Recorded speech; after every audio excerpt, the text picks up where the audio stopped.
ദ്രൗപദിയെയും കൂട്ടരെയും കണ്ട് സമാധാനിപ്പിക്കാൻ പോയതാ. അദ്ദേഹം പറയുന്ന വാക്കുകളാണ്: നൈതത് കൃശ്രമനുപ്രാപ്തോ ഭവാൻ സ്യാത് വസുധാധിപ യദ്യഹം ദ്വാരകായാം സ്യാം രാജൻ സന്നിഹിതഃ പുരാ. ഇത് വനപർവത്തിൽ 13-ാമത്തെ അധ്യായത്തിൽ 1-ാമത്തെ ശ്ലോകമാണ്. ഈ നടന്ന ആപത്തുകളും വിപത്തുകളും ഒന്നും ഞാൻ മനസ്സിലാക്കിയില്ല.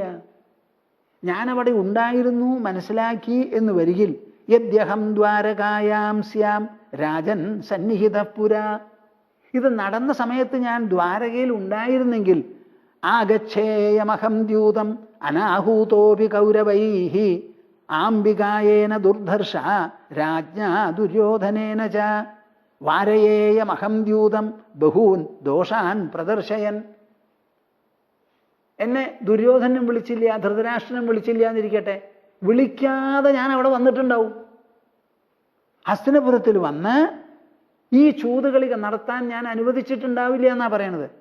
വാരയേയമഹം ദ്യൂതം ബഹൂൻ ദോഷാൻ പ്രദർശയൻ. ഈ ചൂതുകളിക്ക് അനവധി ദോഷം വരാൻ പോണു എന്ന് പറഞ്ഞ് എങ്ങനെയെങ്കിലും ഞാൻ അവരെ ഈ ചൂതുകളിക്ക് സമ്മതിക്കാതെ ഇരിക്കുമായിരുന്നു.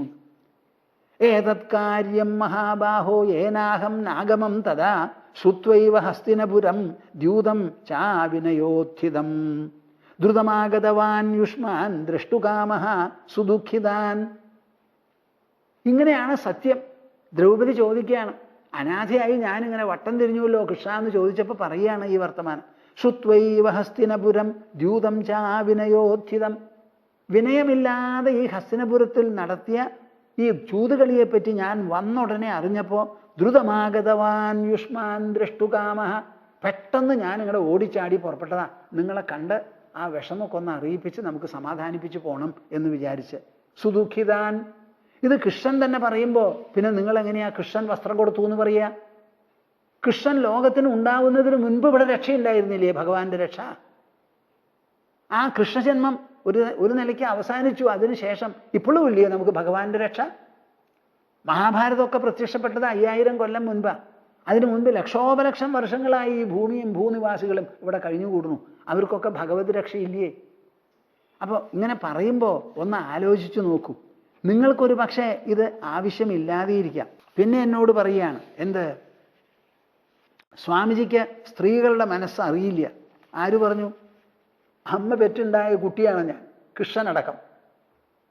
അമ്മ പെറ്റ കുട്ടിയിൽ അമ്മയുടെ അംശമല്ലാതെ പിന്നെ എന്താ ഉണ്ടാവുക? അങ്ങനെ അമ്മയുടെ അമ്മത്തം മാത്രമല്ല ഭഗവാന്റെ ഭഗവത്വവും ഉണ്ടെന്ന് മനസ്സിലാക്കുന്ന ആളാണ് ഞാൻ. എല്ലാം ഉണ്ടായിട്ടുള്ളത് ഭഗവാനിൽ നിന്നാണല്ലോ. അപ്പോൾ ദേവകിയുടെ കല്യാണം കഴിഞ്ഞ് കംസൻ തേര് തെളിച്ചു കൊണ്ടുപോവാണ്. ആ സമയത്താണല്ലോ അശരീരി പ്രത്യക്ഷപ്പെട്ടത്. എന്നിട്ട് പറഞ്ഞത്, നിർത്തൂ, നിന്റെ സഹോദരിക്ക് ഉണ്ടാകാൻ പോകുന്ന 8ാമത്തെ കുട്ടി നിന്നെ ഹനിക്കും, ഞാൻ അവതരിക്കാൻ പോവാന്ന് പറഞ്ഞു. കേട്ട ഉടനെ കംസൻ തട്ടം മാറി. എന്നിട്ട് എന്ത് ചെയ്തു? വാളെടുത്ത് ദേവകിയെ വെട്ടാൻ പുറപ്പെട്ടു. അപ്പോൾ വസുദേവൻ തടുത്തു. ഇങ്ങനെ ചെയ്യരുത്, ഇത് വലിയ പാപാണ്. കുട്ടികളല്ലേ ജനിക്കാൻ പോണത്, ഞാൻ എല്ലാ കുട്ടികളെയും തന്നുകളയാന്ന് പറഞ്ഞു. അപ്പം ഞാൻ ചോദിക്കും, എനിക്ക് ഈ മനുഷ്യരെ പ്രൊവോക്ക് ചെയ്യുന്ന ഒരു സമ്പ്രദായം ഉണ്ടല്ലോ. ഈ കഥ ഇങ്ങനെ വായിച്ച് കേട്ട് ഉറങ്ങി അങ്ങനെ കഴിഞ്ഞുകൂടുക മനുഷ്യരെ. അപ്പോൾ ഈ കഥയിൽ മൂല്യങ്ങളുണ്ടെന്ന് മനസ്സിലാക്കണം. അപ്പോൾ ദേവകി ഇങ്ങനെ ഒരു അശരീരി കേട്ടപ്പോൾ അത് മനസ്സാ സ്വീകരിച്ച് 8 കുട്ടികൾ എല്ലാവരെയും കൊടുത്തു കൊല്ലിക്കാനായിട്ട് അതൊക്കെ സഹിച്ചുകൊണ്ടിരുന്നു. എന്നിട്ട് ഞാൻ എൻ്റെ കൂടെയുള്ളവരോട് ചോദിക്കും, അത് എൻ്റെ ഒരു സ്വഭാവമാണ്, എൻ്റെ ഒരു കൃഷ്ണത്വം, ഒരു കുട്ടിത്വമാണത്. അതേ, നിങ്ങളാരെങ്കിലും ഭഗവാൻ വന്ന് പറയുകയാണ്, ഞാൻ നിനക്കൊരു കുട്ടിയായിട്ട് ജനിക്കണം, നിൻ്റെ സഹോദരനെ കൊല്ലാൻ എന്ന് പറഞ്ഞാൽ നിങ്ങൾ ആ ഗർഭം മേടിക്കാൻ തയ്യാറുണ്ടാവുമോ എന്ന് ഞാൻ കുറേ സ്ത്രീകളോട് ചോദിച്ചിട്ടുണ്ട്. ഒരൊറ്റ ആൾ എന്നോട് പറഞ്ഞിട്ടില്ല ഞങ്ങളതിന് തയ്യാറാണ്. ഒരൊറ്റ ആൾ എന്നോട് പറഞ്ഞിട്ടില്ല. ഈ പറയാതെ ഇരുന്നതൊക്കെ സ്ത്രീകളാണ്. അപ്പോൾ സ്വാമിജിക്ക് സ്ത്രീകളുടെ സ്വഭാവം അറിയാത്തത് കൊണ്ട് പറഞ്ഞു എന്ന് നിങ്ങളാരും പറയരുത്. അതൊരു കാര്യം. നമ്മുടെ പൂന്താനം അദ്ദേഹത്തിൻ്റെ പടം വരെ ഗുരുവായൂരിലുണ്ട്. അദ്ദേഹം ഒരു പരമഭക്തനായിരുന്നു. അപ്പം അദ്ദേഹത്തിൻ്റെ ഭാവന ഭാഗവത രൂപത്തിൽ വൈകുണ്ഠം, അവിടുന്ന് വിമാനം, പോക്ക് വരവ് എന്നൊക്കെയാണ്. അതൊരു ഭാവനയാണല്ലോ, ആയിക്കോട്ടെ, ഒരു വിരോധമില്ല. ബ്രഹ്മജ്ഞാനികൾ എന്ത് ചെയ്യും? ഞാൻ ബ്രഹ്മത്തിൽ ലീനമാകുന്നു എന്ന് പറഞ്ഞ് കണ്ണടയ്ക്കും. ഭക്തന്മാരെന്ത് ചെയ്യും? വൈകുണ്ഠത്തിൽ ആ തൊട്ടിൽ വന്നിട്ടുണ്ട്, വിമാനം വന്നിട്ടുണ്ട്, ഞാൻ പോണു എന്ന് പറയുന്നു. ഇത് രണ്ടും ഒന്ന് തന്നെയാണ്, വ്യത്യാസമൊന്നുമില്ല. അപ്പം അദ്ദേഹത്തിന് ഒരു ദിവസം വിമാനം വന്നു അത്രേ. വിമാനം വന്ന് കൊണ്ടുപോകാൻ പുറപ്പെട്ടപ്പോൾ പുറപ്പെടാൻ തയ്യാറായി. അപ്പോൾ ഭാര്യയോട് ചോദിച്ചു, എൻ്റെ കൂടെ വരുന്നോന്ന്. ഞാനില്ല എന്ന് പറഞ്ഞു. അവര് വേലക്കാരത്തി പറഞ്ഞു അത്ര, ഞാൻ വരാമെന്ന്. അദ്ദേഹം പടി അങ്ങോട്ട് കിടക്കുമ്പോഴേക്കും താഴത്ത് വീണു ശരീരം, അവരെയും പോയി എന്നാണ് പറയുന്നത്. അപ്പം നിങ്ങളൊക്കെ ഇതൊക്കെ പറയുമപ്പാ, നല്ലതാവട്ടെ, എപ്പോൾ വേണമെങ്കിൽ പോകാൻ തയ്യാറായിരിക്കും, എനിക്ക് സന്തോഷം തന്നെയാണ്. അപ്പോൾ ഇത് പെട്ടെന്ന് സ്ത്രീകളുടെ മനസ്സിലെ എല്ലാ സ്ത്രീകളും ഇങ്ങനെ ഭഗവാൻ അവതരിക്കാൻ പോണു സഹോദരനെ കൊല്ലാൻ വേണ്ടിയിട്ട് എന്ന് പറഞ്ഞാൽ എല്ലാവരും ആ ഗർഭം ഏറ്റുമേടിക്കുന്നു വിചാരിക്കരുത്. പോട്ടെ, ഉദ്ധവനോ പരമഭക്തനാ. ആ പരമഭക്തനോട് എല്ലാം വിട്ടു പോണം എന്ന് പറഞ്ഞു ബദരികാശ്രമത്തിലേക്ക്. ഉടനെ അദ്ദേഹം പറഞ്ഞത് എന്താ? സോഹം മമാഹമിതി മൂഢമതിർവിഗാഢ ത്വന്മായയാ വിരചിതാത്മനി സാനുബന്ധേ തത്വഞ്ജസാ നിഗദിതം ഭവതാ യഥാഹം സംസാധയാമി ഭഗവൻ അനുഷാധിഭൃത്യം. കേൾക്കുന്നുണ്ടോ നിങ്ങളിത് പ്രേക്ഷകരെ? ആ വാക്ക് കൃഷ്ണൻ എത്ര കാലമായി കൃഷ്ണന്റെ കൂടെ ഇരിക്കണു? ഉച്ഛിഷ്ടമാണ് ഭുജിക്കുന്നത്, ഉച്ഛിഷ്ടമാണ് ഭുജിക്കുന്നത്, ഉടുത്തഴിച്ചിട്ട വസ്ത്രമാണ് ഉടുക്കുന്നത്. എല്ലാ കാര്യത്തിലും കൃഷ്ണനെ സേവിച്ചുകൊണ്ട് സേവനമായി കഴിഞ്ഞുകൂടുക. പൂജയല്ല, പൂജയുടെ ആവശ്യമില്ല ഉദ്ധവന്. ഭഗവാനെ തന്നെ സേവിക്കുകയാണ്, കൃഷ്ണപരമാത്മാവിന്. അങ്ങനെ കൂടിയ ആള് പറയാണ്, അങ്ങ് പറഞ്ഞു എല്ലാം വിട്ടിട്ട് പോവൂ, ദ്വാരക വിട്ട് എന്നെയും വിട്ടെന്ന്. എൻ്റെ മനസ്സ് സമ്മതിക്കുന്നില്ലല്ലോ കൃഷ്ണ. സോഹം മമാഹമിതി മൂഢമതിർ വിഗാഢ.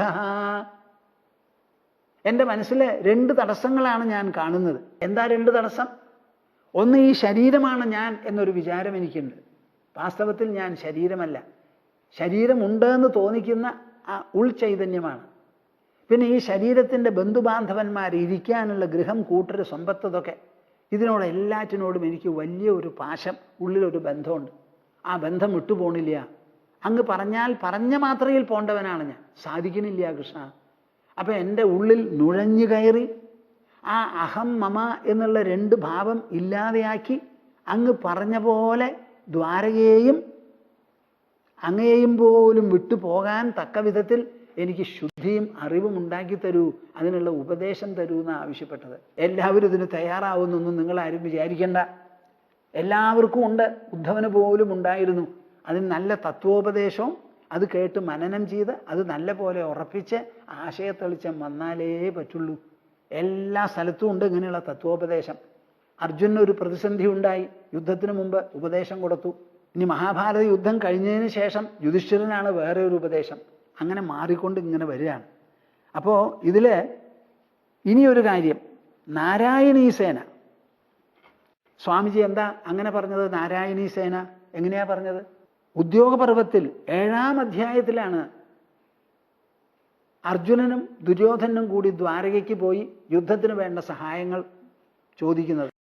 ഞാൻ നിങ്ങളോട് ഇപ്പോൾ പറഞ്ഞുകൊണ്ടിരിക്കുന്ന ഭാഗം 142-ാമത്തെ അധ്യായമാണ്. അപ്പോൾ 7-ാം അധ്യായത്തിലാണ് ദ്വാരകയ്ക്ക് പോയി സഹായങ്ങൾ ചോദിച്ച് നാരായണീ സേനയെ ദുര്യോധനന് കൊടുത്തതും കൃഷ്ണൻ സ്വയം അർജുനൻ്റെ കൂടെ ചേർന്നതും. ഇനി ഇവിടെ കൃഷ്ണൻ ദൂത് കഴിഞ്ഞ് അങ്ങോട്ട് പോയാൽ ഉടനെ യുദ്ധം തുടങ്ങായി. ഞാൻ നിങ്ങളോട് ഇപ്പോൾ എന്താ പറഞ്ഞത്? 7-ാം ദിവസം അമാവാസിയാണ്. ആ അമാവാസി ദിവസം യുദ്ധം തുടങ്ങണം. ആ വർത്തമാനം ഭീഷ്മന്റെ അടുത്തും ദ്രോണന്റെ അടുത്തും കൃപന്റെ അടുത്തും ചെന്ന് പറയൂ എന്നല്ലേ കൃഷ്ണൻ പറഞ്ഞത്. അപ്പം നാരായണീ സേനയും ഇതുമായിട്ട് ഇതിൽ വൈരുദ്ധ്യമൊന്നുമില്ല, പറഞ്ഞത് ശരിയാണെന്നാണ് ഭാരതപ്രകാരം എനിക്ക് തോന്നുന്നത്. ഈ കാര്യങ്ങളൊക്കെ ആ ചോദ്യത്തിന് മറുപടി പറയാൻ എനിക്കിതൊരു എഴുത്തുണ്ടാക്കാം. നിങ്ങളൊക്കെ അറിയേണ്ടതാണ്. എന്താണെന്ന് വെച്ചാൽ ശാസ്ത്രം പറയുമ്പോൾ അത് വേണ്ടതുപോലെ ഗ്രഹിച്ച് വിശകലനം ചെയ്യാനുള്ളവരും വേണം. എനിക്ക് നിങ്ങളെ അറിയിപ്പിച്ചത് പോരാന്നാണ് എനിക്ക് പറയാനുള്ളത്. നിങ്ങളിത് കേൾക്കുന്നുണ്ടോ, ഗ്രഹിക്കുന്നുണ്ടോ, എന്താണ് നിങ്ങളുടെ മനസ്സിലുള്ള തോന്നൽ? ഒന്നും കൂടിയും നമ്മുടെ പ്രേക്ഷകർ നല്ല പോലെ അറിയിച്ചാൽ വളരെ സന്തോഷത്തോടു കൂടി നിങ്ങളുടെ പ്രതികരണങ്ങളോ എന്തുണ്ടോ അതെല്ലാം ഞാൻ വായിക്കാം. ഇതുവരെ വന്ന എഴുത്തുകൾക്കൊക്കെ മറുപടി അയച്ചിട്ടുണ്ട്.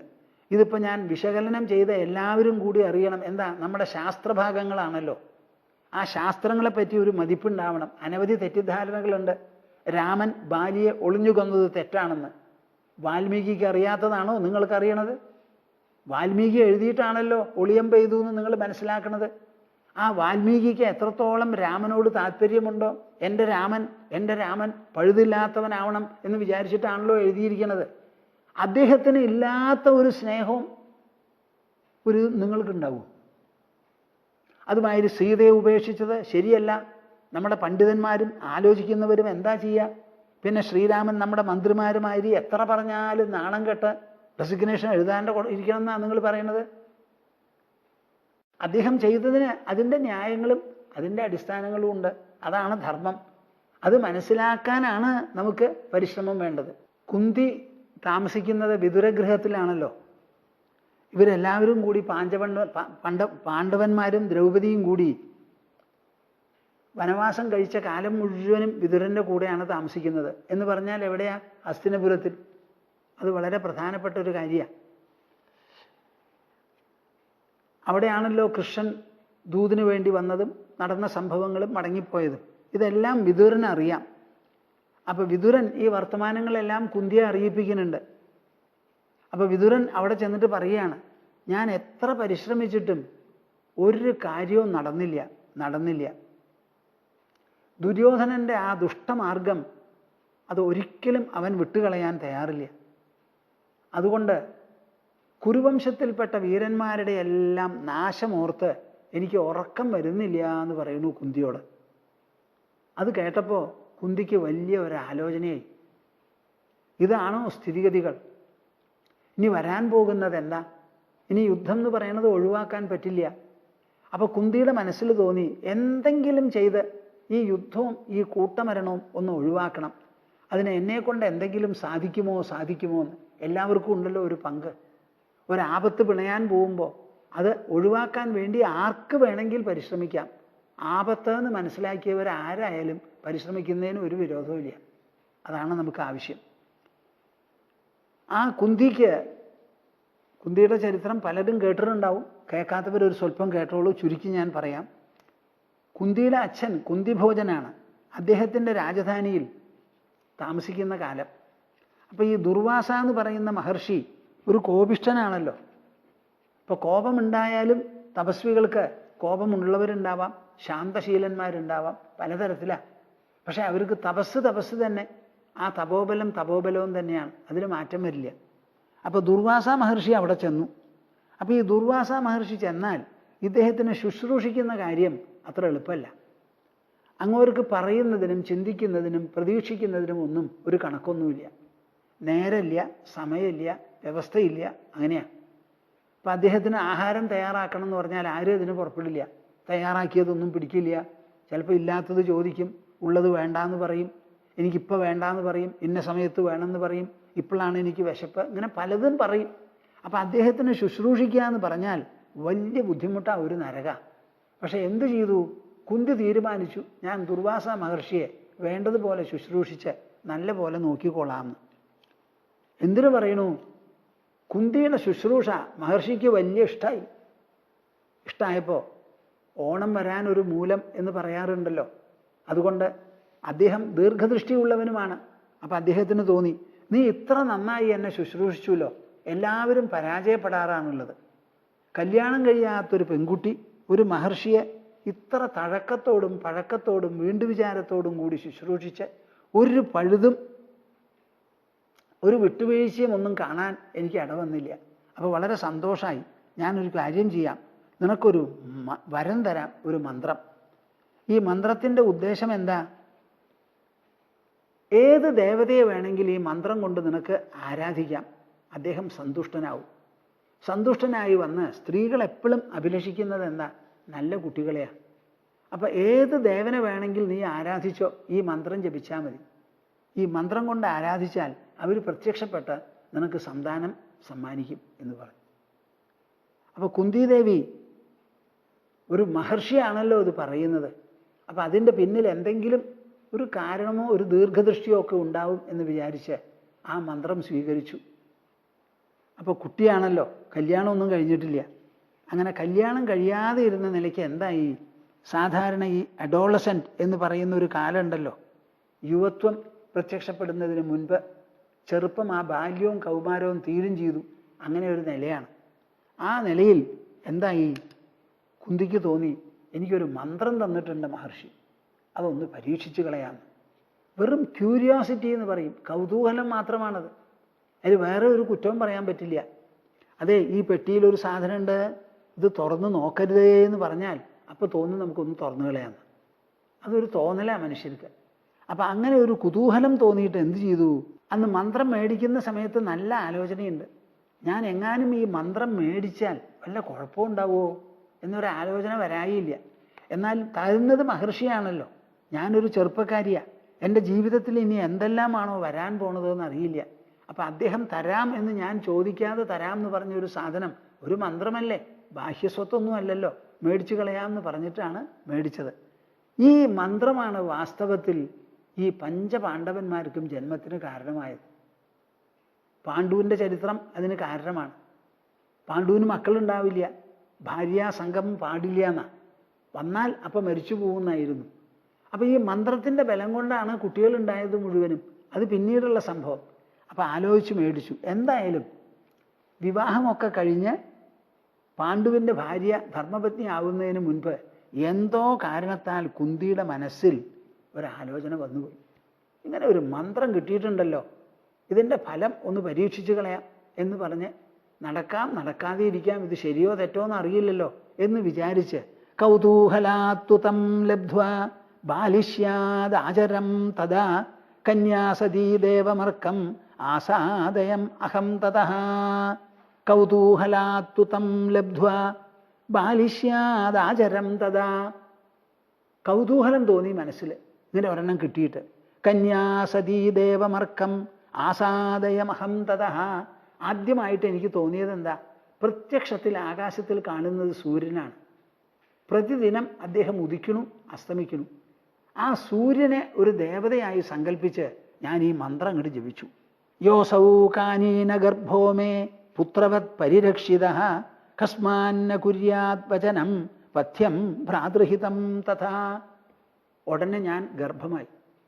സൂര്യൻ പ്രത്യക്ഷപ്പെട്ടു, ആ തേജസ്സിൽ നിന്ന് എനിക്ക് ഗർഭമുണ്ടായി. ആ ഗർഭത്തിന് ഞാൻ പോകാതെ സൂക്ഷിച്ചു. എത്ര മാസം? ചുരുങ്ങിയത് ഒരു 8-9 മാസം, 9 ചില്ലാനം മാസം സൂക്ഷിക്കണം. എന്നാൽ ആ ഗർഭം എനിക്ക് വേണ്ടാന്ന് പറഞ്ഞ് ഞാൻ കളയാനോ ഒന്നും പരിശ്രമിച്ചില്ല. ആരും അറിയാതെ പരിരക്ഷിച്ചു പോന്നു. ആ 9 മാസം എൻ്റെ ഗർഭത്തിൽ പരിരക്ഷണം ചെയ്ത് ജനിച്ചിട്ടുള്ള ഒരു കുട്ടിയാണ് ആര്? ഈ കർണൻ. ഇത് കർണനും അറിയില്ല, ഞാൻ പറഞ്ഞിട്ടുമില്ല വേറൊരാളോടും, എനിക്ക് മാത്രമേ അറിയുള്ളൂ. ആ കുട്ടിയാണല്ലോ പ്രസവിച്ച ഉടനെ ആരും നോക്കാനില്ല, എനിക്ക് അപമാനമാവും എന്ന് വിചാരിച്ച് ഞാൻ രാത്രി കാലത്ത് ഒരു പുഴയിൽ ചെന്ന് ഒഴുക്കി വിട്ടത്. അമ്മയായിട്ടും ആ അമ്മയുടെ പരിരക്ഷണം കൊടുക്കാൻ സാധിക്കാത്ത എൻ്റെ ദൗത്യം ആരെങ്കിലും ഒരാൾ നിർവഹിക്കണേ, ആ ആളുടെ കയ്യിൽ കൊണ്ട് കൊടുക്കണേ എന്ന് പറഞ്ഞ് നദിയോടൊരു നിർദ്ദേശവും നിയോഗവും നൽകിയിട്ടാണ് പെട്ടിയിലാക്കി അവിടെ ഒഴുക്കി വിട്ടത്. ആ കുട്ടി പിന്നീട് വളർന്നു. കുന്തിക്കൊരു നിലയ്ക്ക് വർത്തമാനങ്ങളൊക്കെ അറിയാം. യോസൗ കാനീന ഗർഭോ മേ പുത്രവത് പരിരക്ഷിതഃ കസ്മാന്ന കുര്യാത് വചനം പഥ്യം ഭ്രാതൃഹിതം തഥാ. അവരുടെ മനസ്സിൽ തോന്നി. എന്താ തോന്നിയത്? കാനീനപുത്രൻ എന്ന് പറഞ്ഞാൽ കന്യയായിരിക്കുമ്പോൾ ജനിച്ച പുത്രൻ, വിവാഹത്തിന് ശേഷമല്ല, വിവാഹത്തിന് മുൻപ് ജനിച്ച പുത്രൻ. അങ്ങനെ ഈ കാനീനപുത്രനായിരിക്കുന്ന കർണനുണ്ടല്ലോ, ഘൃണിനഃ സത്യസംഗിനഃ, നല്ല സത്യസന്ധനാണ് കർണൻ. ഘൃണിനഃ ദയാലുവുമാണ്. കർണന്റെ ദയ വളരെ പ്രസിദ്ധമാണ്. ഗംഗാതീരേ പൃഥാശ്രൗഷീത് വേദാധ്യയന നിസ്വനം. ആ കർണൻ ഗംഗാതീരത്തിലിരുന്ന് വേദങ്ങൾ അധ്യയനം ചെയ്തുകൊണ്ട് തപസ് ചെയ്യാണ്. ആ വേദാധ്യയന സ്വരം ഈ കുന്തിദേവി കേട്ടു അത്രേ. ആത്മജസ്യ തതസ്തസ്യ ഘൃണിനഃ സത്യസംഗിനഃ ഗംഗാതീരേ പൃഥാശ്രൗഷീത് വേദാധ്യയന നിസ്വനം. പ്രാങ്മുഖസ്യ ഊർധ്വബാഹോഃ സാ പര്യതിഷ്ഠത പൃഷ്ഠതഃ ജപ്യാവസാനം കാര്യാർത്ഥം പ്രതീക്ഷന്തി തപസ്വിനി. പ്രാങ്മുഖസ്യ ഊർധ്വബാഹോഃ. അങ്ങനെ സൂര്യനെ നോക്കി, ആകാശത്തേക്ക് നോക്കി കയ്യും പൊന്തിച്ച് തപസ് ചെയ്യാണ്. സാ പര്യതിഷ്ഠത പൃഷ്ഠതഃ. പതുക്കെ അവിടെ നടന്നു ചെന്ന് പിൻഭാഗത്ത് അങ്ങോട്ട് കൂടി. ജപ്യാവസാനം കാര്യാർത്ഥം പ്രതീക്ഷന്തി തപസ്വിനി. അമ്മയും തപസ് തന്നെയല്ലേ ചെയ്യുന്നത്. മക്കൾ 5 പേര് കാട്ടിലാണ് മരുമകളോടുകൂടി. വിതുരൻ്റെ അടുത്ത് ഒതുങ്ങിക്കൂടിയിരിക്കുക. അത് 1-2 മാസമാണോ? അല്ല, 13 കൊല്ലക്കാലം. അങ്ങനെ 13 കൊല്ലക്കാലം കുന്തിദേവിക്ക് തപോനുഷ്ഠാനം തന്നെയായിരുന്നു അത്. അപ്പം ആദ്യമേ മുതൽക്ക് തപസ്സാണ്. കുട്ടികളെ പരിരക്ഷിക്കാൻ ഭർത്താവില്ല, കുട്ടികൾക്ക് അച്ഛനില്ല, അവരുടെ ജീവിതം മുഴുവനും ഒരു തപസ് തന്നെയാണ്. ഇവിടെ കാണാൻ വന്നത് ആരാ? തപസ്വിയായിരിക്കുന്ന ഒരു മകനെ. അമ്മയോ അതിലും വലിയ തപസ്വിനി. അധിഷ്ഠത് സൂര്യതാപാർത്ത കർണസ്യോത്തരവാസസി കൗരവ്യപത്നി വാർഷ്ണേയി പത്മമാലേ വശുഷ്യതി. എന്തൊക്കെ പറഞ്ഞാലും ഒരു രാജ്ഞിയാണല്ലോ കുന്തിദേവി. അവർക്കിങ്ങനെ പുറത്ത് ചെന്ന് വെയിലത്തിരിക്കുക, പോവുക, ഇതൊന്നുമില്ല. അധിഷ്ഠത് സൂര്യതാപാർത്ത. പോയപ്പോൾ എന്തായി? ചുട്ടു പഴുക്കുന്ന സൂര്യനാ. കർണൻ്റെ തപസ് അങ്ങനത്തതാ. കാലത്ത് നേരത്തെ സൂര്യരശ്മിക്ക് ചൂട് കൂടുന്നതിന് മുൻപ് എല്ലാം കഴിച്ചങ്ങോട്ട് മടങ്ങി വരികയില്ല. അവിടെ ഇരുന്ന് തപസ് തന്നെയാണ്. അതും വർണ്ണിക്കുന്നുണ്ട് അവിടെ. അധിഷ്ഠത് സൂര്യതാപാർത്ത.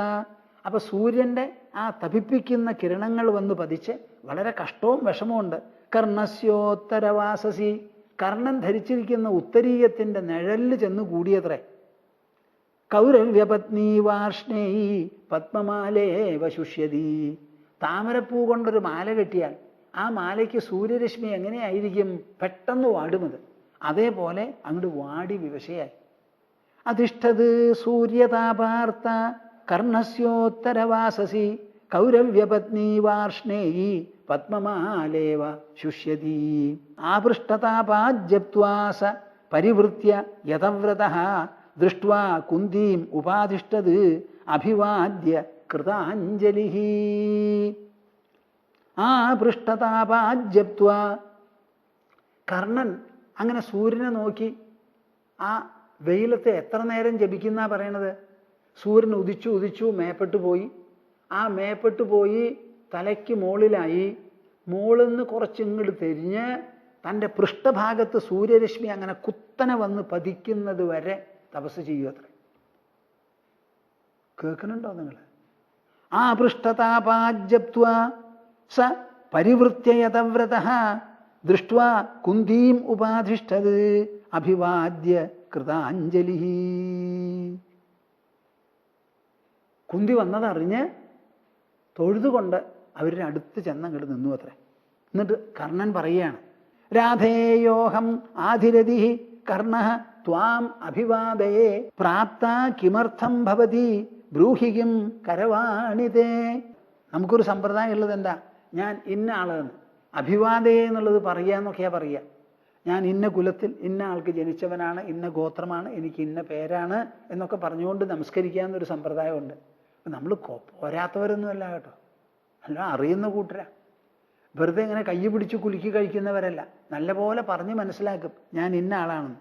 രാധേയോഹം, ഞാൻ രാധേയനാണ്, രാധയുടെ പുത്രനാണ്, രാധ ലാളിച്ചു വളർത്തിയവനാ, രാധ അമ്മിഞ്ഞ കൂട്ടിയിട്ടുള്ളവനാണ് ഞാൻ. രാധേയോഹം ആധിരഥി, എൻ്റെ അച്ഛൻ അധിരഥനാണ്.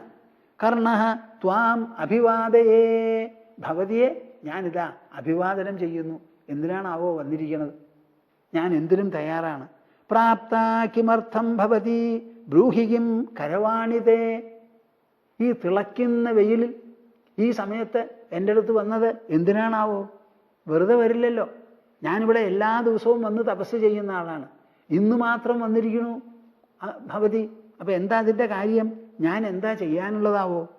കിം കരവാണിതേ. അതിന് കുന്തി മറുപടി പറയാണ്, കൗന്ദേയസ്ത്വം ന രാധേയോ ന തവാധിരഥഃ പിതാ നാസി സൂതകുലേ ജാതഃ കർണ തദ്വിദ്ധി മേ വചഃ. നിങ്ങൾ കേൾക്കുന്നുണ്ടോ?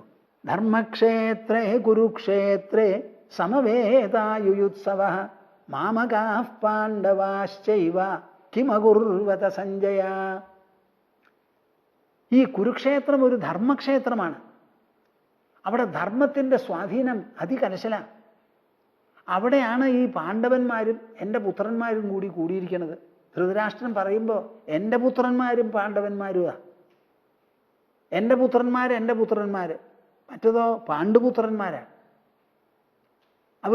അവരോടൊരു അകൽച്ച. അവർ രണ്ടുപേരും എന്ത് ചെയ്തു എന്ന് ചോദിക്കുമ്പോൾ ആ രണ്ടുപേരും എങ്ങനത്തവരാണ് എന്നുള്ളത് നമുക്കറിയണം. വന്നുകൂടിയിട്ടുള്ളത് ധർമ്മക്ഷേത്രത്തിലാണ്. അതിൻ്റെ ധർമ്മസ്വാധീനം അതികലശലാണ്, ഗംഭീരമാണ്. അവിടെ വന്ന് നമ്മൾ രണ്ടുപേരും എങ്ങനെ വന്നു? ധർമ്മിഷ്ഠൻ അവിടെ വരാം, അധർമ്മിഷ്ഠൻ അവിടെ വരേണ്ട ആവശ്യം എന്താ? അങ്ങനെ വന്നു എന്നിരിക്കട്ടെ, ഈ ധർമ്മം അവിടെ എന്തു ചെയ്യും? അധർമ്മിഷ്ഠരോട് എന്തായിരിക്കും അതിൻ്റെ പ്രതികരണം, സ്വാധീനം? ധർമ്മിഷ്ഠരോട് എന്താവും? ഇത് ആലോചിച്ചാണ് ഈ മഹാഭാരതത്തിൻ്റെ ആ പൂർവചരിത്രം പറഞ്ഞ് ഞാൻ എല്ലാവരെയും മനസ്സിലാക്കുന്നത്. ഇത് വിശേഷപ്പെട്ട ഒരു വലിയ സംഗമമാണിത്. ഇങ്ങനെയുള്ള ഒരു സംസ്കാര സ്നാനമോ സംഗമോ കിട്ടാൻ വളരെ വിഷമാണ്. നോക്കൂ എന്തൊക്കെയാണ് ആ മനുഷ്യബന്ധങ്ങൾ എന്തൊക്കെയുണ്ടെന്ന്. ഒരു വലിയ കടുങ്കൈയാണ് നടക്കാൻ പോകുന്നത്. അത് ഒഴിവാക്കാൻ വേണ്ടി എല്ലാവരും ബന്ധപ്പെട്ടവർ പരിശ്രമിക്കുക. കുന്തിദേവിയും ഇത്ര കാലമായി തൻ്റെ മനസ്സിൻ്റെ ഉള്ളിൽ ഭദ്രമായി ഒളിച്ചു വെച്ച് സൂക്ഷിച്ചു കൊണ്ടിരുന്ന ഒരു വിവരം ഒറ്റ ആളോടും പറയാതെയുള്ളത് സ്വയം തീരുമാനിച്ച് കർണൻ്റെ അടുത്ത് പോയതാ പറയാൻ വേണ്ടി. അതും കൂടി ചെയ്യാണ് ഈ മഹാഭാരത യുദ്ധം ഒഴിവാക്കാൻ.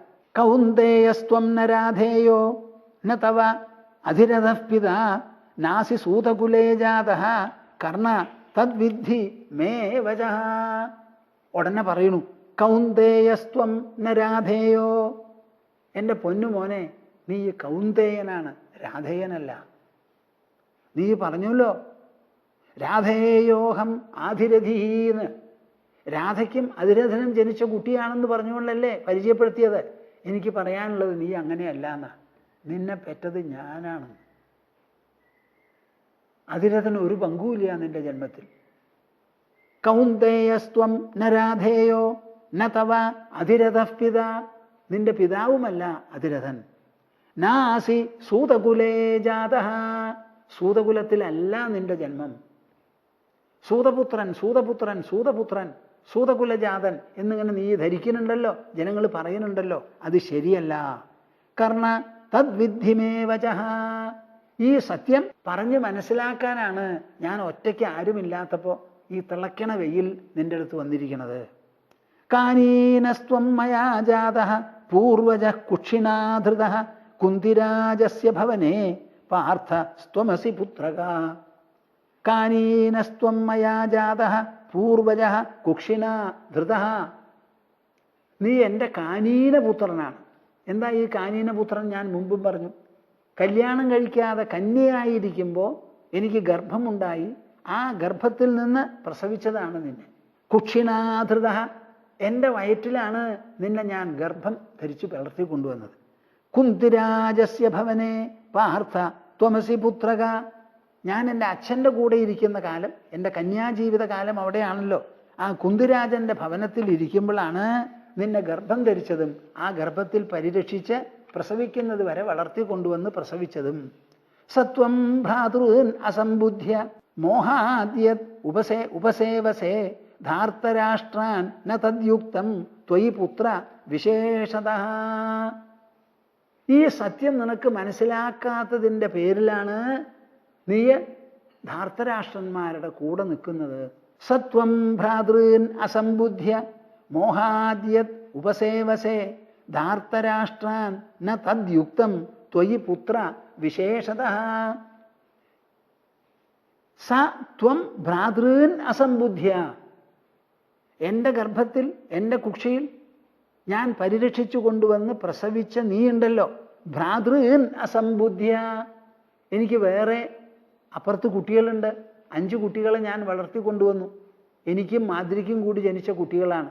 ആ ഭ്രാതാക്കളെപ്പറ്റി മനസ്സിലാക്കാതെ തെറ്റിദ്ധരിച്ചതിൻ്റെ പേരിലാണ് മോഹാത്, ഒരു ഭ്രമം നിന്റെ മനസ്സിലുണ്ട് സത്യമറിയാത്തതിൻ്റെ പേരിൽ. യദുപസേവസേ, നീ അവരെ സേവിച്ചു കൊണ്ട് കൂടുന്നുണ്ടല്ലോ. ധാർത്തരാഷ്ട്രാന്ന തദ്യുക്തം, ദുര്യോധനാദികളോട് നിനക്ക് വലിയ കൂറും കടപ്പാടുമാണ്. അംഗരാജ്യത്തിൻ്റെ ക്രൗൺ കിരീടം തന്നു എന്നുള്ളതാണ് ഒരു കാര്യം. അപ്പം ഞാനൊരു സൂതപുത്രൻ എന്നുള്ള പേര് നിനക്ക് പറ്റില്ല. നിന്റെ ഉള്ളിൽ തുളുമ്പുന്നത് മുഴുവൻ ക്ഷാത്രവീര്യമാണ്. അത് ശരിയുമാണ്. ക്ഷത്രിയൻ്റെ പുത്രനാണ്, ക്ഷത്രിയ പുത്രിയാണ്. ആ ക്ഷത്രിയ പുത്രിക്ക് ക്ഷാത്ര തേജസ് ഉണ്ടാവുമല്ലോ. ആ ക്ഷാത്ര തേജസ് ഒരു സൂതപുത്രൻ ഉണ്ടാവില്ല.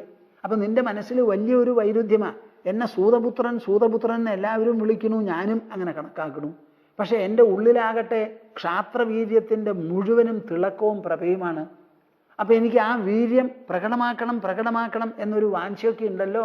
അതിൻ്റെ പിന്നിലുള്ള സത്യം ഇതാണ്. ഈ ധൃതരാഷ്ട്രൻ്റെ പക്ഷത്തിൽപ്പെട്ട ദുര്യോധനാദികളെ നീ കൂട്ടുപിടിച്ചിരിക്കുന്നത് ശരിയല്ല. നീ അവരോട് കൂടി ചെയ്യരുത്. നിനക്ക് 5 സഹോദരന്മാരുണ്ട്. ആ സഹോദരന്മാർക്ക് നിന്നോട് വലിയ മതിപ്പും ബഹുമാനവുമാകും. ഈ സത്യം ഇതുവരെ ആരും അറിയാത്തത് കൊണ്ടാണ് ഇങ്ങനെ.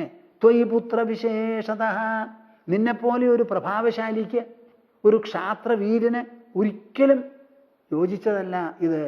അദ്യ പശ്യന്തി കുരവഃ കർണാർജുന സമാഗമം സൗഭ്രാത്രേണ സമാലക്ഷ്യ സംനമന്താം അസാധവഃ. അദ്യ പശ്യന്തി കുരവഃ കർണാർജുന സമാഗമം. കേൾക്കുന്നുണ്ടോ നിങ്ങൾ എന്താ പറയണത് എന്ന്? ഇവിടെയൊക്കെ നാം കാണുന്നത് എന്താ? ആ വ്യാസദേവന്റെ വാഗ്വൈഭവം, അദ്ദേഹത്തിൻ്റെ മനസ്സിലുള്ള ഭാവനകളും സങ്കല്പങ്ങളുമാണ് ഇവിടെ കാണുന്നത്. ഒരു രാജ്യത്തിൻ്റെ മുഴുവൻ സംസ്കാരം കെട്ടിപ്പടുക്കുകയാണ് അദ്ദേഹം. നമുക്ക് ഈ സംസ്കാരം എന്ന് പറയുന്നത് വെറുതെ ഒന്നും വരില്ല. അതിന് നല്ല പഴക്കവും തഴക്കവും ഒക്കെ വേണം. ഇതെല്ലാം രൂപപ്പെടണമെങ്കിൽ മനസ്സ് വളരെ പവിത്രമാവണം, മനസ്സിൻ്റെ ഭാവനകൾ നന്നാവണം, ചിന്തകൾ നന്നാവണം, ബുദ്ധിക്ക് നല്ല നല്ല സങ്കല്പങ്ങളും ആദർശങ്ങളും മൂല്യങ്ങളും മനസ്സിന് പകർന്നു കൊടുക്കാൻ പറ്റണം. അതെല്ലാം ഓരോ വാക്കിലും ഇവിടെ കാണാം നിങ്ങൾക്ക്. അദ്യ പശ്യന്തി കുരവഃ കർണാർജുന സമാഗമം. ഞാൻ നിൻ്റെ അടുത്ത് വന്നതിൻ്റെ ഉദ്ദേശം എന്താ? നിന്നോട് ഈ സത്യം പറഞ്ഞ് മനസ്സിലാക്കി ദുര്യോധനാദികളിൽ നിന്ന് നീ വേറിട്ട് വന്ന് നിന്റെ ശരിയായിട്ടുള്ള ഭ്രാതാക്കന്മാരപ്പുറത്തുള്ളവരോടുകൂടി ചേരണം. കർണാർജുന സമാഗമം. നിന്റെ മനസ്സിലിപ്പോൾ അർജുനോട് വലിയ പോരും എതിരുമാണ്. അതൊക്കെ പോണം. നിങ്ങൾ സഹോദരന്മാരാ. ജ്യേഷ്ഠനാണ് വന്നിരിക്കണു എന്നറിഞ്ഞാൽ എല്ലാവരും കാക്കൽ വീണ് നമസ്കരിച്ച് നിന്നെ തോളിൽ കയറ്റി നടത്തും. അപ്പൊ കർണനും അർജുനും കൂടിയിട്ടുള്ള ഒരു ചേർച്ച, ഒരു സമാഗമം ലോകം മുഴുവനും കാണട്ടെ, കുരുജനങ്ങൾ എല്ലാവരും തന്നെ. സൗഭ്രാത്രേണ സമാലക്ഷ്യ സംനമന്താം അസാധവഃ. ഇവര് രണ്ടുപേരും കൂടി അങ്ങോട്ട് യോജിച്ചാലുണ്ടല്ലോ, ഈ ലോകത്തിൽ ഒരൊറ്റ ആൾക്കും അവരെ എതിരിടാൻ പറ്റില്ല. ആകാശത്തിൽ 2 സൂര്യൻ ഉദിച്ച മാതിരി ആവും ഇവരങ്ങോട്ട് ചേർന്ന് കഴിഞ്ഞാൽ, നീയും അർജുനും. അപ്പൊ ലോകം മുഴുവനും കാണട്ടെ, പ്രത്യേകിച്ചും കുരുക്കൾ, കുരുജനങ്ങളുടെ, ദുര്യോധന പക്ഷത്തിൽപ്പെട്ടവര്. സംനമന്താം അസാധവഃ. ഈ ലോകത്തിൽ ദുഷ്ടന്മാരോ ദുഷ്ടബുദ്ധിയുള്ളവരെല്ലാവരും തന്നെ തല കുനിക്കട്ടെ, നിങ്ങൾ രണ്ടുപേരും ചേർന്നു എന്ന് കണ്ടതെന്ന്. ഇതാണ് കുന്തിക്ക് പറയാനുള്ളത്. അദ്യ പശ്യന്തി കുരവഃ കർണാർജുന സമാഗമം സൗഭ്രാത്രേണ സമാലക്ഷ്യ സന്നമന്താം അസാധവഃ. കർണാർജുന സമാഗമം, കർണനും അർജുനനും കൂടിയിട്ടുള്ള ചേരലുണ്ടല്ലോ, അത് ലോകം മുഴുവനും കാണട്ടെ. അതോടുകൂടി എന്തുണ്ടാവും? സന്നമന്താം അസാധവഃ. ലോകത്തിൽ ശിഷ്ടജനങ്ങളല്ലാത്തവരെ, അശിഷ്ടജനങ്ങൾ ആരെല്ലാവരും ഉണ്ടോ അവരെല്ലാവരും തലകുനിക്കട്ടെ എന്നാണ് അവസാനം അമ്മ പറഞ്ഞത്. അമ്മ എന്ന് പറയുമ്പോൾ എന്താ അർത്ഥം? ജൈവമാതാവ്, ബയോളജിക്കൽ മദർ. വാസ്തവത്തിൽ ഒരാൾ ഗർഭം ധരിച്ച് ആ ഗർഭം പൂർത്തിയായി പ്രസവിച്ച് കഴിഞ്ഞാലല്ലേ കുഞ്ഞുണ്ടാവുള്ളൂ. അങ്ങനെയുള്ള കുഞ്ഞിനെ അല്ലേ ഒരാൾക്ക് വളർത്താൻ പറ്റുള്ളൂ.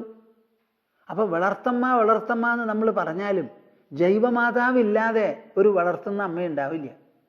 അപ്പം ആ ജന്മം നൽകിയ അമ്മയ്ക്കൊരു സ്ഥാനം എപ്പോഴും ഉണ്ട്. ആ അമ്മ മരിച്ചു പോയാൽ അതൊരു കാര്യം വേറെ. ഇവിടെ മരിച്ചില്ല, എന്തോ കാരണത്താൽ ആ കുട്ടിയെ ഒഴുക്കി വിട്ടു, അത്രയേ ഉള്ളൂ. അതിന് അമ്മയ്ക്ക് എന്തെങ്കിലും കാരണമുണ്ടാവും. ആ കാരണം ഇപ്പം കാലഹരണപ്പെട്ടു പോയി കഴിഞ്ഞിട്ടുണ്ടാവാം. അതേ അമ്മ വന്ന് സംസാരിച്ച് അത് അംഗീകരിക്കുമ്പോൾ, ഇത് അമ്മയാണെന്ന് നമ്മൾ അംഗീകരിക്കുമ്പോൾ അമ്മ പറയുന്ന വാക്കും നമുക്ക് കേൾക്കേണ്ടി വരും. ഈ കുന്തിദേവി വെറുതെ പറയുന്ന ആളല്ലല്ലോ, അതിൽ വളരെ സത്യവും മര്യാദയും ഒക്കെ ഉണ്ടാവുമല്ലോ. ഒന്നുമില്ലാതെ പറയുന്ന ആളല്ല. കാര്യം ഇങ്ങനെ ഒരു ഗർഭമുണ്ടായി ആ കുട്ടിയെ ഒഴുക്കി വിട്ടു എന്നുള്ളത് ഒരു തെറ്റാണ്, അല്ലെങ്കിൽ ഒരു ദൗർബല്യമാണെന്ന് വെച്ചോളൂ. പക്ഷെ അത് നിസ്സഹായിയായി ചെയ്തതാണ്. ആത്മാനം സതതം രക്ഷ എന്നൊരു പ്രമാണമുണ്ട്. അവനവനെ എപ്പോഴും രക്ഷിച്ചോളൂ എന്ന്. ആ രക്ഷിക്കാൻ സാധിക്കാതെ വന്നപ്പോഴാണ് ആ കുട്ടിയെ ഒഴുക്കി വിട്ടത്.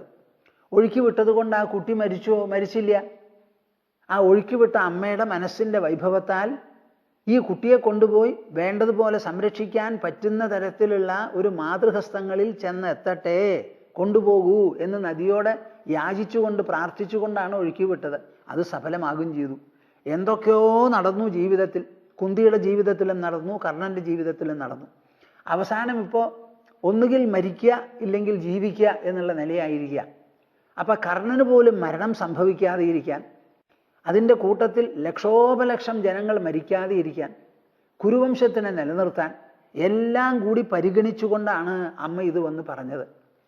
അപ്പം ഇങ്ങനെ ഒന്ന് പറയുമ്പോൾ എനിക്ക് എൻ്റേതായ ന്യായങ്ങളും വാദങ്ങളുമുണ്ട്, അതുകൊണ്ട് ഞാൻ സ്വീകരിക്കില്ല എന്നൊക്കെ പറയാം നിങ്ങൾ.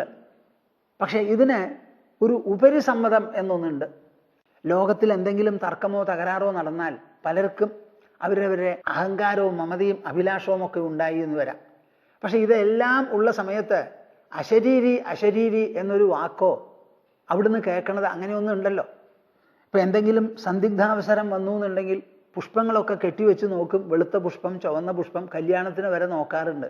അപ്പം ഇതിങ്ങനെ പറഞ്ഞുകൊണ്ടിരിക്കുമ്പോൾ മോളിൽ നിന്ന് സൂര്യൻ പറഞ്ഞു അത്രേ. എന്താ സൂര്യൻ പറഞ്ഞത്?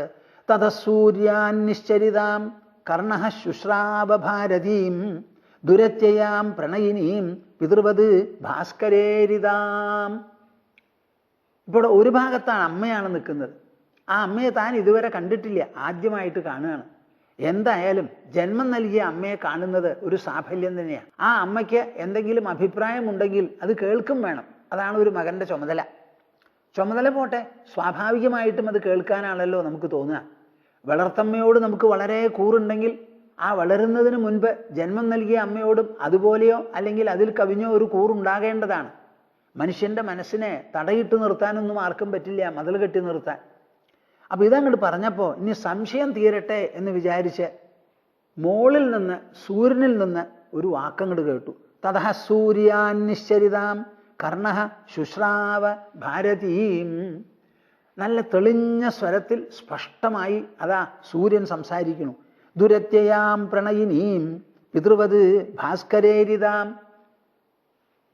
എല്ലാവർക്കും രാപ്പകലുകൾ ഉണ്ടാക്കിക്കൊണ്ടിരിക്കുന്ന സൂര്യനുണ്ടല്ലോ, ആ സൂര്യൻ്റെ വെളിച്ചത്തിലും ചൂടിലുമാണ് ഭൂജീവികൾ എല്ലാവരും കഴിയുന്നത്. സൂര്യനില്ലെങ്കിൽ ഭൂജീവിതം സാധ്യമല്ല. അപ്പം എല്ലാറ്റിനും ഒരുപോലെ ഉത്തരവാദിയായിട്ടാണ്.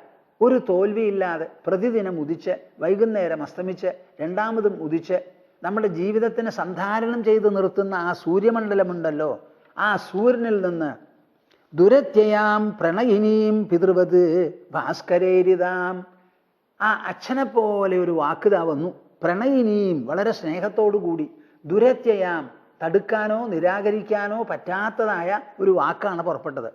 തതസൂര്യാൻ നിശ്ചരിതാം കർണശുശ്രാവ ഭാരതീം ദുരത്യയാം പ്രണയിനീം പിതൃവത് ഭാസ്കരേരിതാം. എന്താ വാക്ക്? സത്യമാഹ പൃഥാവാക്യം കർണ മാതൃവചഃ കുരു ശ്രേയസ്തേ സ്യാന്നരവ്യാഘ്ര സർവം ആചരതസ്തഥാ. ഒരു സംശയത്തിനും സ്ഥാനമില്ല. ആ സന്ദിഗ്ധമായിരിക്കുന്ന ഒരു വാക്കാണ്. ഒരു ഭാഗത്ത് അമ്മ എന്തോ പറയുന്നു. ആ അമ്മ പറയുന്നത് ശരിയാണെന്ന് നീ സംശയിക്കണ്ട. സൂര്യനിൽ നിന്ന് ജനിച്ചവനാണല്ലോ ആ അച്ഛൻ. ഞാനിതാ പറയുന്നു എന്നുള്ളൊരു വാക്കാ. സത്യമാഹ പൃഥാവാക്യം കർണ മാതൃവചഃ കുരു. പൃഥ്വിയുണ്ടല്ലോ, പറഞ്ഞത് പരമസത്യമാണ്. അതിൽ പതിരോ പഴുതോ ഒന്നുമില്ല, തള്ളിക്കളയാനൊന്നുമില്ല. അത് പൂർണ്ണമായിട്ടും സത്യമാണ്. അതുകൊണ്ട് കർണ മാതൃവചഃ കുരു, അമ്മയുടെ വാക്ക് അനുസരിക്കൂ, കേൾക്കൂ, ചെവിക്കൊള്ളൂ.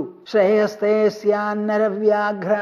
ഈ അമ്മ പറയണത് കേട്ടാൽ നിനക്ക് ശ്രേയസ് ഉണ്ടാവും. കേട്ടില്ലെങ്കിലോ അതിന് വിപരീതമാണ് ഉണ്ടാവുക. അപ്പൊ ശ്രേയസ് ഉണ്ടാവും, അമ്മയുടെ വാക്ക് കേക്ക്. സർവം ആചരതസ്തഥാ.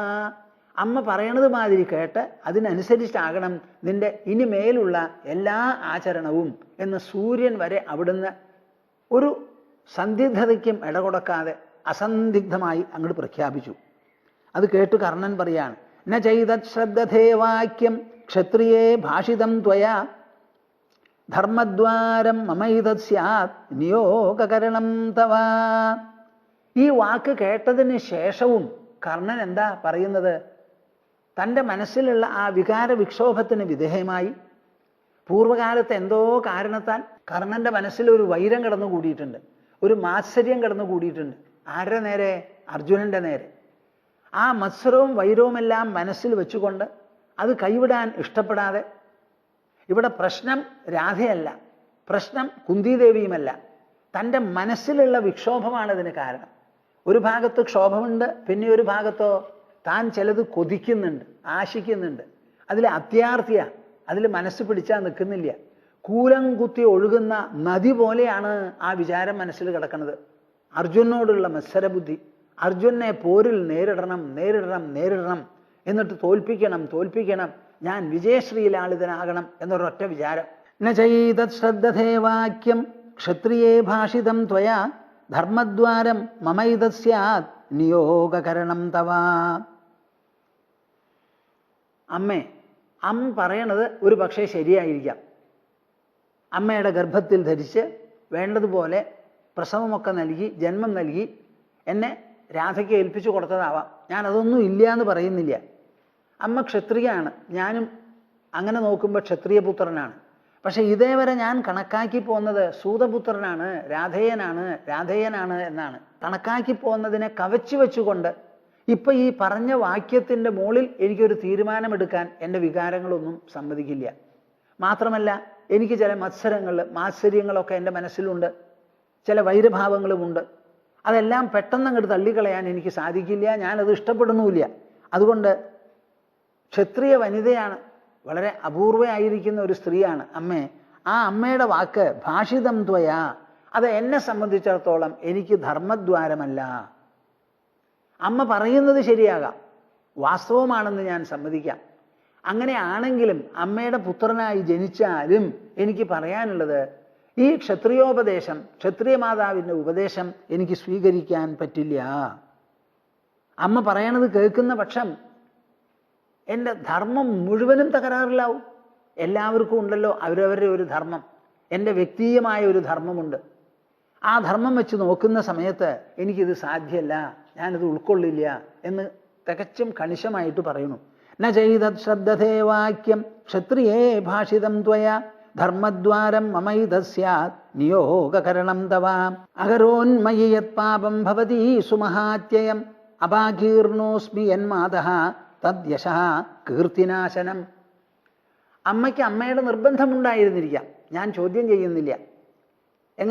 എന്നെ ഗർഭത്തിൽ ധരിച്ചു, ഗർഭം പരിപാലിച്ചു, അവസാനം പ്രസവിച്ചു, ശിശു പുറത്തു വന്നു. അതുവരെ അമ്മയുടെ ദൗത്യം എല്ലാവിധത്തിലും ശ്ലാഘ്യമാണ്, ഞാനത് ചോദ്യം ചെയ്യുന്നില്ല. പക്ഷേ അതിനുശേഷം അമ്മ ചെയ്ത കാര്യമുണ്ടല്ലോ, അത് വളരെ വല്ലാത്ത കഷ്ടത്തിലാണ് കൊണ്ട് ചെലുത്തിയിരിക്കുന്നത്. ആ ഒരൊറ്റ സംഭവം മതി അങ്ങേ അറ്റത്തെ കൊടിയ കഷ്ടമായി പോയത്. അപാകീർണോസ്മി യന്മാതഃ തദ്യശഃ കീർത്തിനാശനം. അന്ന് തനിക്കുണ്ടായ കുട്ടിയെ വെള്ളത്തിൽ അങ്ങോട്ട് ഒഴുക്കി വിടുമ്പോൾ എന്തായിരുന്നു ഉദ്ദേശം? തൻ്റെ കുട്ടിയാണ്, ദാ ഒഴുക്കി വിടുന്നു, ഇനി വെള്ളത്തിൻ്റെയും ഇത് കിട്ടാൻ പോകുന്നവരുടെയുമാണ് എന്ന് പറഞ്ഞ് അങ്ങോട്ട് ഉപേക്ഷിച്ച് വിട്ടുല്ലോ. അതോടുകൂടി എൻ്റെ കീർത്തി മുഴുവനും നശിച്ചു. എന്നേക്കുമായി ജനങ്ങൾ എന്നെ സൂതപുത്രൻ എന്നാണ് വിളിച്ചു പോകുന്നത്. ഒരു ക്ഷാത്രവീര്യമുള്ള ഒരു ക്ഷത്രിയ ജാതനാണ് എന്ന് പറയാൻ ആരും ഉണ്ടായിരുന്നില്ല. ആ ഒരൊറ്റ പ്രവൃത്തി, ആ പ്രവൃത്തി കൊണ്ട് എൻ്റെ കീർത്തി മുഴുവനും പോയി. ഇല്ല എന്നമ്മയ്ക്ക് പറയാൻ പറ്റുമോ? അതല്ലേ സംഭവിച്ചത്. അകരോന്മയി യത് പാപം ഭവതി സുമഹാത്യയം അപാകീർണോസ്മി യന്മാതഃ തദ്യശഃ കീർത്തിനാശനം. അഹം ചേത് ക്ഷത്രിയോ ജാതോ ന പ്രാപ്തഃ ക്ഷത്രസത്ക്രിയാം ത്വത്കൃതേ കിം नु പാപീയഃ ശത്രുഃ കുര്യാൻ മമാഹിതം. എല്ലാവരുടെ മനസ്സിലും ഉണ്ടാവുമല്ലോ വികാരങ്ങൾ. കർണൻ്റെ വികാരങ്ങളാണ് പറയുന്നത്. ഈ വികാരങ്ങളൊക്കെ എല്ലാവർക്കും സ്വാഭാവികമായി ഉണ്ടാവുന്നതാണ്. ആ വികാരങ്ങളെ വേണ്ടതുപോലെ വിശകലനം ചെയ്ത് അവയെ സമീകരിച്ച് ശാന്തമാക്കിയെടുത്ത് അതിൻ്റെ മീതെ ഒരു സത്യത്തിൻ്റെ മാർഗമുണ്ട്, ആ മാർഗത്തിലൂടെ പോകാൻ നമുക്ക് സാധിക്കണം. അതിന് സാധിക്കാത്തവരാണ് മിക്കവരും. സാധിക്കുന്നവർ ഈ ലോകത്തിൽ ഉണ്ടെങ്കിലേ ഈ ഭൂമിക്ക് പോലും ഒരലങ്കാരം, ഒരു സമാധാനമാവുള്ളൂ. കൃഷ്ണൻ്റെ ജന്മം എന്തിനു വേണ്ടിയിട്ടാണ്? ദുഷ്ടനിഗ്രഹത്തിനാണ്. ആ ദുഷ്ടന്മാർ തന്നെ ആവുകയാണ്. എത്ര തന്നെ പറഞ്ഞാലും അവർ മാറുന്നില്ല. ഈ മഹാഭാരത യുദ്ധം ഒഴിവാക്കാനാണ് യുധിഷ്ഠിരൻ പരിശ്രമിച്ചത്. കൃഷ്ണനെ പറഞ്ഞയച്ചത് അതിനാ. അവസാനം കൃഷ്ണനും കൂടി തോറ്റു, പ്രയോജനമുണ്ടായില്ല എന്ന് കണ്ട വർത്തമാനം അറിഞ്ഞ് വിതുരൻ എനിക്ക് ഉറങ്ങാൻ പറ്റണില്ല എന്ന് പറഞ്ഞപ്പോഴാണ് അമ്മ തൻ്റെ ഒരു ദൗത്യം എന്നുള്ള നിലയ്ക്ക് കർണനോട് നേരിട്ടൊന്ന് സംസാരിക്കാം എന്ന് പറഞ്ഞ് പുറപ്പെട്ടത്. ആ കർണന്റെ പ്രതികരണം നോക്കൂ. അഹം ചേത് ക്ഷത്രിയോ ജാതോ ന പ്രാപ്ത ക്ഷത്രസത്ക്രിയാം ത്വത്കൃതേ കിം നുപാപീയ ശത്രു കുര്യാൻ മമാഹിതം. ഓ, കുറെ കടന്നുപോയി. സംസാരിക്കുമ്പോൾ മനുഷ്യന് എന്ത് സംസാരിക്കാമല്ലോ. അഹം ചേത് ക്ഷത്രിയോ ജാതോ, ഞാൻ വാസ്തവത്തിൽ ക്ഷത്രിയനായിട്ടാണ് ജനിച്ചത് എങ്കിൽ ന പ്രാപ്ത ക്ഷത്രസത്ക്രിയാം, ആ ക്ഷത്രിയ ശിശുവിനോ ക്ഷത്രിയ ബാലനോ കുമാരനോ വേണ്ടതൊന്നും എനിക്ക് കിട്ടിയിട്ടില്ല. ജനിച്ചു എന്ന് പറയുന്നത് ശരിയാ. ജനിച്ചത് 9-9.5 മാസം കൊണ്ടാണ് ജന്മം. അവിടുന്ന് അങ്ങോട്ട് ദശാബ്ദങ്ങളാണ് വളർച്ച. ആ 9 മാസത്തിൽ നടന്ന ഒരു വസ്തുതയായി ശോഭിക്കണം എന്നുണ്ടെങ്കിലോ അവിടുന്ന് അങ്ങോട്ടുള്ള വളർച്ചയും അതിന് അനുഗുണമായി തീരണം. അത് തീർന്നില്ലല്ലോ. ക്ഷത്രിയന്മാർക്ക് യോജിച്ച ഒരു തരത്തിലുള്ള ക്രിയയും സത്ക്രിയയും എനിക്ക് കിട്ടിയില്ല. ത്വത്കൃതേ കിം നുപാപീയ ശത്രു കുര്യാൻ മമാഹിതം. അമ്മ ചെയ്തിട്ടുള്ള ആ എന്താ പറയുക, ആ ഒരു പാപമുണ്ടല്ലോ, തനിക്ക് ജനിച്ച കുട്ടിയെ തൻ്റെ അല്ല തനിക്ക് വേണ്ട എന്ന് പറഞ്ഞ് വെള്ളത്തിൽ അങ്ങോട്ട് ഒഴുക്കി കളയ പിഞ്ചോമന കുഞ്ഞിനെ, ആ ഒരു പാപമുണ്ടല്ലോ. ശത്രുഹു കുര്യാൻ മമാഹിതം, ഒരു കൊടിയ ശത്രു പോലും എനിക്ക് ചെയ്യില്ല എന്നാ പറയുന്നത്. അമ്മ ചെയ്തിട്ടുള്ള ആ കടുങ്കൈ ഉണ്ടല്ലോ, അത് കൊടും പാപമാണ്. ആ ഒരു കൊടുംപാപവും കടുങ്കയ്യും ബദ്ധശത്രു പോലും എനിക്ക് ചെയ്യില്ല. ത്വത്കൃതേ കിം നുപാപീയ ശത്രു കുര്യാൻ മമാഹിതം ക്രിയാകാലേ ത്വനുക്രോശം അകൃത്വാ ത്വമിമം മമ ഹീന സംസ്കാര സമയം അദ്യ മാം സമചൂചുദഃ. ക്രിയാകാലേ ത്വനുക്രോശം അകൃത്വാ ത്വമിമം മമ ഹീന സംസ്കാര സമയം അദ്യ മാം സമചൂചുദഃ.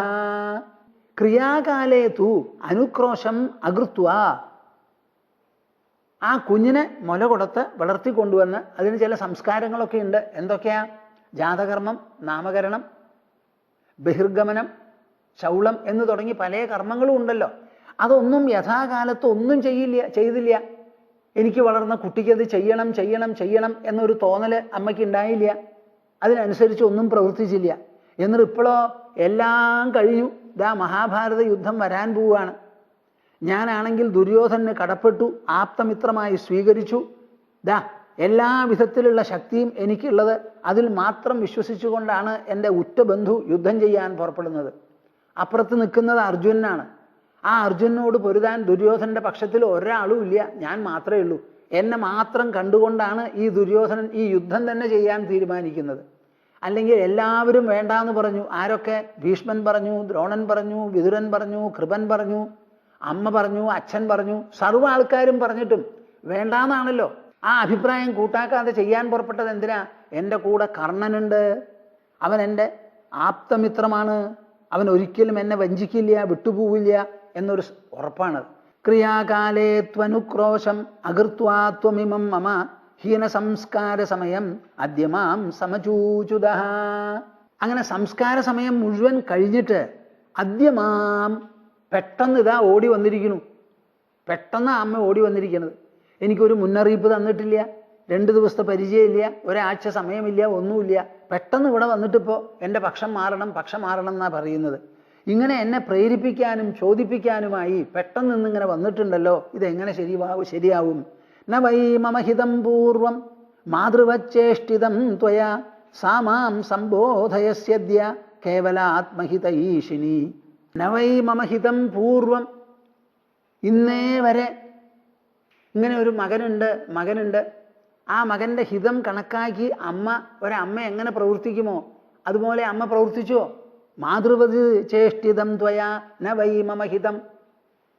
ഒരമ്മ ഒരു കുഞ്ഞിനെ, തനിക്കുണ്ടായ കുഞ്ഞിനെ എങ്ങനെ ഹിതം പ്രവർത്തിക്കുമോ അതേമാതിരി ഒന്നും ഈ അമ്മ ഇതുവരെ എനിക്ക് വേണ്ടി ചെയ്തിട്ടില്ല.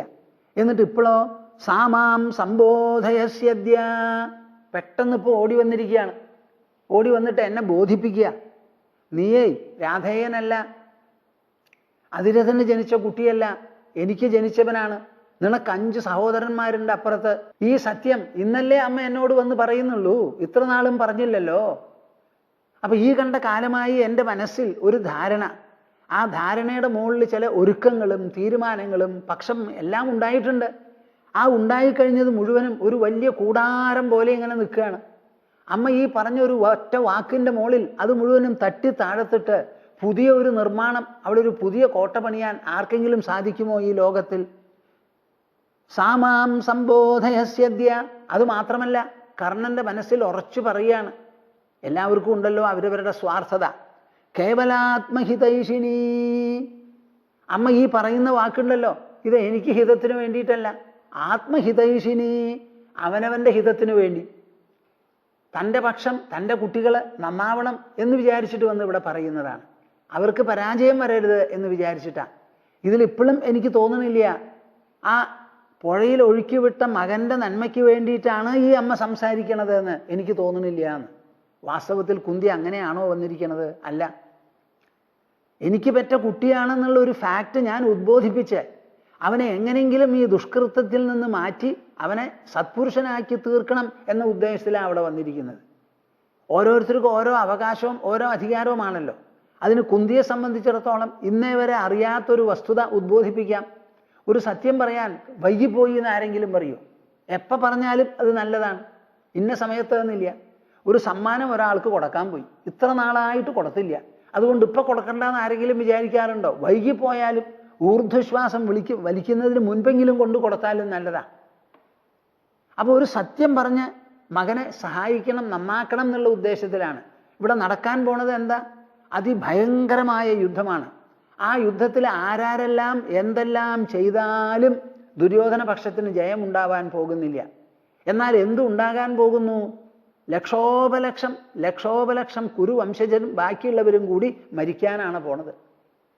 ആ മരണത്തിനുള്ള ആഹുതി ഉണ്ടല്ലോ, ആ ആഹുതി നിർത്തണം എന്ന് വിചാരിച്ചിട്ടാണ് കുന്തി വന്നിരിക്കുന്നത്. അല്ലാതെ വല്ല വിധത്തിലും എൻ്റെ മകനെ പറഞ്ഞ് ഭ്രമിപ്പിക്കണം, ആ വക ദുരുദ്ദേശമൊന്നുമില്ല. അപ്പം ഈ പറഞ്ഞതും വളരെ കടന്നുപോയി.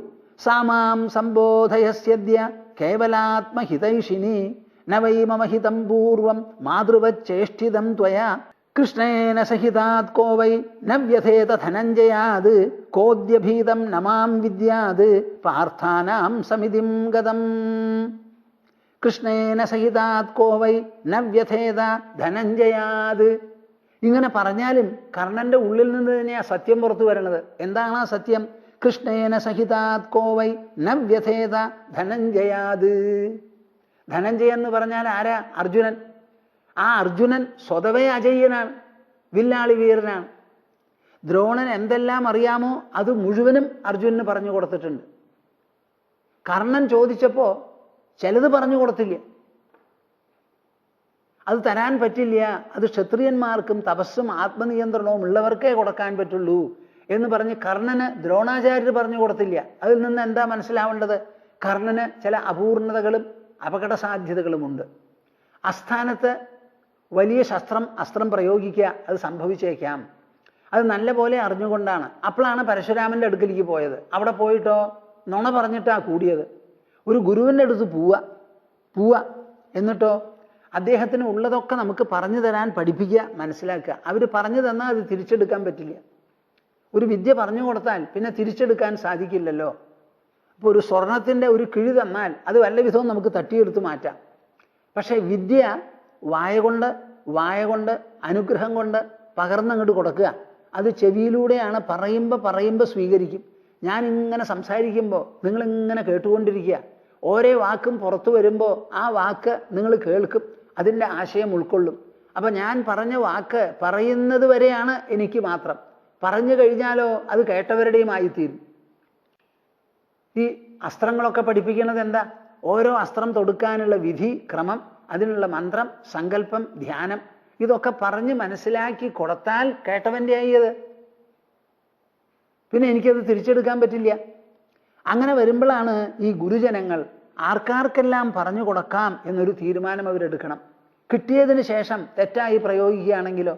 അപ്പോൾ പരശുരാമൻ്റെ അടുത്ത് പോയി അസ്ത്രവിദ്യ പഠിക്കാനായിട്ട് ചെന്നപ്പോഴോ ഞാൻ ബ്രാഹ്മണനാണെന്ന് പറഞ്ഞുകൊണ്ടാ ചെന്ന്. പരശുരാമൻ ബ്രാഹ്മണരെ പഠിപ്പിക്കുള്ളൂ.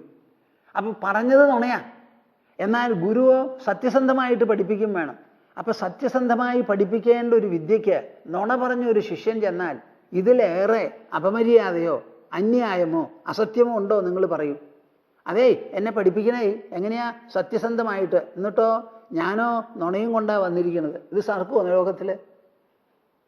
അത് പുറത്തു വന്നു. പുറത്ത് വന്നപ്പോൾ ഒരു ശാപവും മേടിച്ച് തിരിച്ചിങ്ങോട്ട് വന്നു. ഇതാണ് ഉണ്ടായിട്ടുള്ളത്. അപ്പോൾ ഈ കർണനെ പറ്റി പറയുമ്പോൾ നമ്മൾ എല്ലാ സമയത്തും മനസ്സിലാക്കണം, വായ കൊണ്ട് ആർക്ക് വേണമെങ്കിൽ ന്യായങ്ങൾ പറയാം, അത് ന്യായവുമായിരിക്കാം.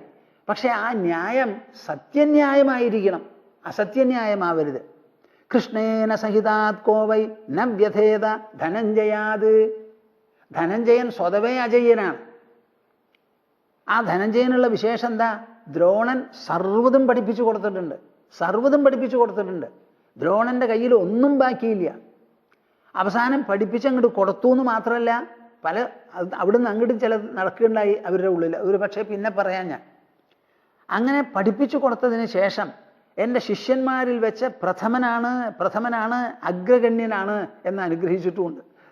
ആ അഗ്രഗണ്യ സ്ഥാനം നിലനിർത്താൻ വേണ്ടി എന്തെല്ലാം വേണമോ സാഹസങ്ങൾ പോലും ഈ ദ്രോണാചാര്യർ ചെയ്തിട്ടുണ്ട്. അങ്ങനെയുള്ള ഒരു ധനഞ്ജയൻ സ്വതവേ അജയ്യനാണ്, തോൽപ്പിക്കാൻ പറ്റില്ല.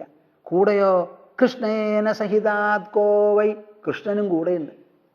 അപ്പൊ ആ കൃഷ്ണനോട് കൂടി നിൽക്കുന്ന ധനഞ്ജയനെ, അർജുനനെ കോവൈ ന വ്യഥേത, ആ അർജുനന്റെ പേര് അങ്ങോട്ട് കേട്ടാൽ മനസ്സിൽ ദുഃഖവും വിഷമവും വരാത്തവരാരുമില്ല. വളരെയധികം വ്യഥിപ്പിക്കുന്നതാണ്, വേദനിപ്പിക്കുന്നതാണ്. കോദ്യഭീതം നമാം വിദ്യാത് പാർത്ഥാനാം സമിതിംഗതം. അങ്ങനെ സർവ്വ ആൾക്കാരും ലോകത്തിലെ അർജുനനെ പേടിച്ചുകൊണ്ടിരിക്കുന്നു, കൃഷ്ണനോട് കൂടിയ അർജുനനെ. അതിൻ്റെ ഇടയിൽ അമ്മ ഈ വന്ന് പറഞ്ഞത് കേട്ട് ഞാൻ എങ്ങാനും എൻ്റെ പക്ഷം മാറി പാണ്ഡവന്മാരുടെ കൂടെ ചേർന്നാൽ കോദ്യഭീതം നമാം വിദ്യാത്, എന്നെ പേടിത്തൊണ്ടൻ എന്ന് പറയില്ലേ ലോകത്തിലെ എല്ലാവരും എന്നാ ചോദിക്കണേ. പേടി കൊണ്ട് കർണൻ്റെ അവസാന നിമിഷം പക്ഷം മാറിയിരിക്കുന്നു എന്നല്ലേ അമ്മ പറയുക? കർണന്റെ ചോദ്യങ്ങളാണ്. കോദ്യഭീതം നമാം വിദ്യാത് പാർത്ഥാനാം സമിതിം ഗതം അഭ്രാതാവിദിതഃ പൂർവം യുദ്ധകാലേ പ്രകാശിതഃ പാണ്ഡവാൻ യദി ഗച്ഛാമി കിം മാം ക്ഷത്രം വദിഷ്യതി. അഭ്രാതാവിദിതഃ പൂർവം യുദ്ധകാലേ പ്രകാശിതഃ പാണ്ഡവാൻ യദി ഗച്ഛാമി കിം മാം ക്ഷത്രം വദിഷ്യതി. ഇതുവരെ ലോകത്തിൽ എല്ലാവരും പറയുന്നത് ഭ്രാതാവില്ലാത്തവൻ ഒരൊറ്റയാനായിട്ട് ജനിച്ചിരിക്കുകയാണ്, രാധേയനാണവൻ, അതിരഥിക്ക് ജനിച്ചവനാണ്, കൂടെ ആരുമില്ല, സഹോദരനുമില്ല, സഹോദരിയുമില്ല. അങ്ങനെ ഭ്രാതാക്കളായിട്ട് ആരുമില്ലാതെ യുദ്ധകാലേ പ്രകാശിത. ഇയാൾക്ക് പെട്ടെന്ന് എങ്ങനെയാ 5 സഹോദരന്മാരുണ്ടായത്? അപ്പൊ ഇതുവരെ ഭ്രാതാവില്ലാതെ ഇപ്പൊ പെട്ടെന്ന് സഭ്രാതാവായി തീർന്നു എന്നുണ്ടെങ്കിൽ പാണ്ഡവാൻ യദി ഗച്ഛാമി കിം മാം ക്ഷത്രം വദിഷ്യതി. ഓ, ഞാൻ ഇത്ര നാളും അറിഞ്ഞില്ല, ഇപ്പൊ എനിക്ക് 5 സഹോദരന്മാരുണ്ടോ, അവരെ ഒന്ന് പോട്ടെ, കെട്ടിപ്പിടിക്കട്ടെ, ഞങ്ങൾ എല്ലാവരും കൂടി 5 1 6 നിൽക്കാൻ പോവാ എന്നങ്ങോട്ട് പറഞ്ഞാൽ ഇത് ലോകത്തിൽ ആരെങ്കിലും സമ്മതിക്കോ? എൻ്റെ അമ്മേ, ആരെങ്കിലും സമ്മതിക്കോ? അത് കിം മാം ക്ഷത്രം വദിഷ്യതി.